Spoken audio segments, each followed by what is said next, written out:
Here in Kenya, it's now some minutes past noon and past midday. And as the topic says, comment and speak your mind. I just want us to know. For me, in Kenya, we are still in the season of we finished voting we voted on 9th of August.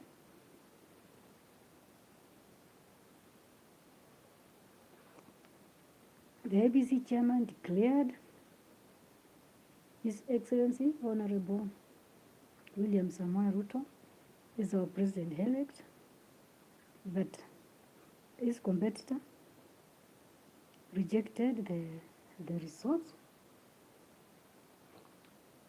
And yesterday they moved to the Supreme Court to challenge the result.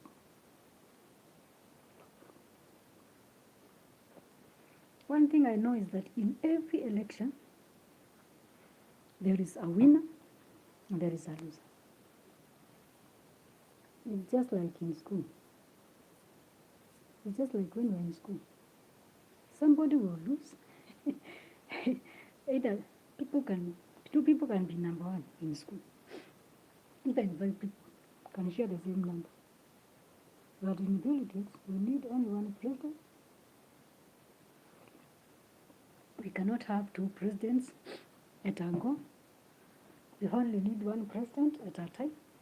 And once God makes a choice, people vote and we get someone. God elects, we get somebody who's the president-elect. We expect that man, that woman, to lead us for the next 5 years. And I just wanted us to talk about why some people never accept defeat. No wonder it says that if you cannot accept, those who don't accept defeat are not competitors. So there's no way that somebody will always say that I won and I've been the winner and I was denied my win. Sometimes you have to accept the truth. You have to accept that this time somebody else got it. Probably another time, God willing, God can give you the victory. Many times people don't accept defeat. Somebody will always want to be number one. It's just like a young child. A kid will never accept defeat. A child will always say that he or she should be number one. But in politics, we expect to have losers and we expect to have the winners. In every competition, in every race, there will always be somebody who came number one. There will always be somebody who came number two. There will always be the winner and the loser. And what I'm saying this morning is that it is good to accept in life that not every time you'll be number one. Sometimes you'll be number one. I remember when I was in school, I used to be number one. I used to be number one most of the times. I used to be the first. The cost pass is written at the back that we lead and the others follow. So I used to lead and others used to follow me. But it does not indicate that I will always be number one in life. There are times that I will find people who can do things better than I can, and I will accept that I'm not number one. I will accept to learn from them. Many times, if you lose, you should learn from the winner.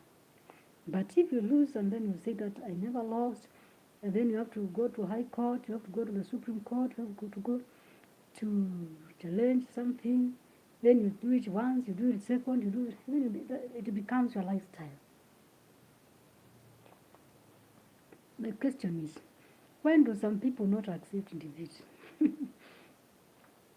Who told you that you are the only supposed to be number one? Who said that you are the one on the right side, on the right place, while other people are not on the right place? Who lied to some people that they cannot be defeated. Who lie to some people that they will always be number one in everything that they do. One thing I know that sometimes if 10 people are competing, one person will be number one, another one will be number two, and we will have number 10. Then, when we go to do something else, you'll find that the person who was number one in a certain competition, for example, if people are going for a race, you find that somebody is number one in a short distance. Then you'll find that the person who comes number one in a short distance race will not be number one in a long distance race. And so, this person who was number one in the long distance race will not force his or her way so that you say that I am number one in everything that I do. If you became number one in a long distance race, in a cross country, then someone else became number one in 100 meters or 200 meters. The person who becomes number one in 200 meters probably will not be number one in the long race. So in life, we should learn to accept to lose at times, and sometimes you accept to be number one. And so I wanted to bring this to our attention, that some people don't accept that they can lose in an election. For example, in elections, you hear that everybody says I was number one. I'm supposed to be announced the president. I'm supposed to be announced the governor. I'm supposed to be announced the MCA. I'm supposed to be announced the woman representative. I'm supposed to be announced the MP. I'm supposed to be announced this or that. And you go even at places of work. You find that some people think that they are the only ones who should be in charge of others. And they don't understand that.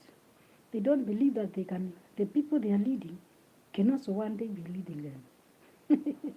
In life you find that life is not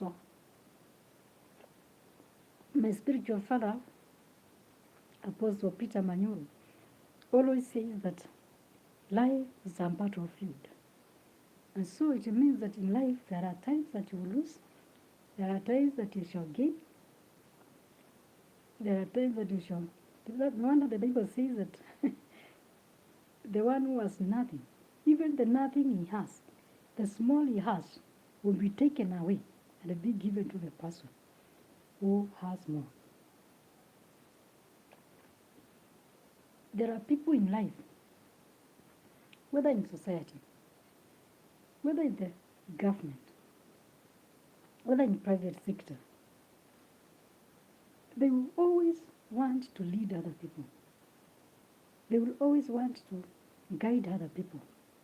They will always want to be followed by other people.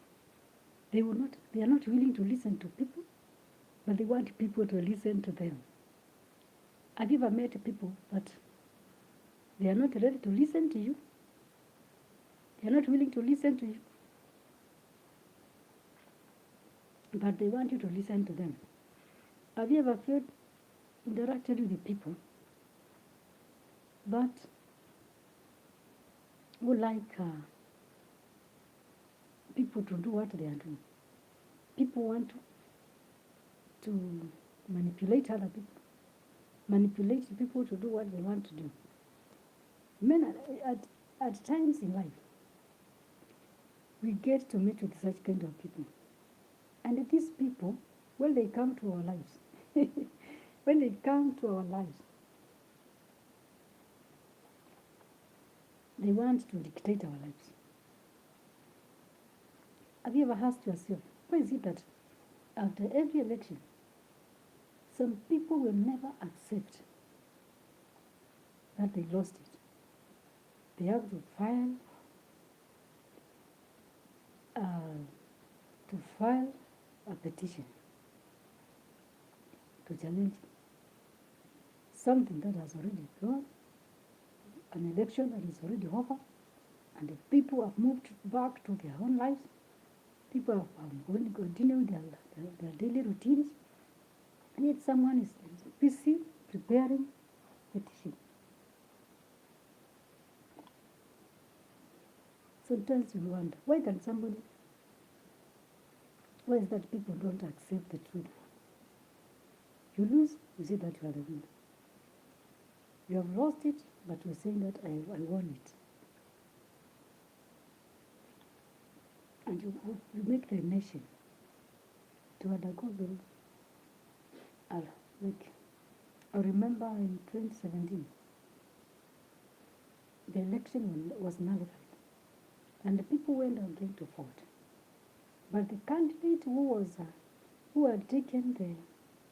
who made the results to be nullified, just before we went to vote, after the IBC had printed the names, the person said that I will not participate. The candidate for NASA, or called Raila Odinga, he said that he will not participate. Yet he had won the case in court, and the judge or the chief justice, they ordered for another election to be conducted. But before the election was conducted, His Excellency Honorable Raila Odinga, he said that he said he will not participate. After the country spent all that money to go for the election. You take a case to court, and then before the relam is done, then you say that I will not participate.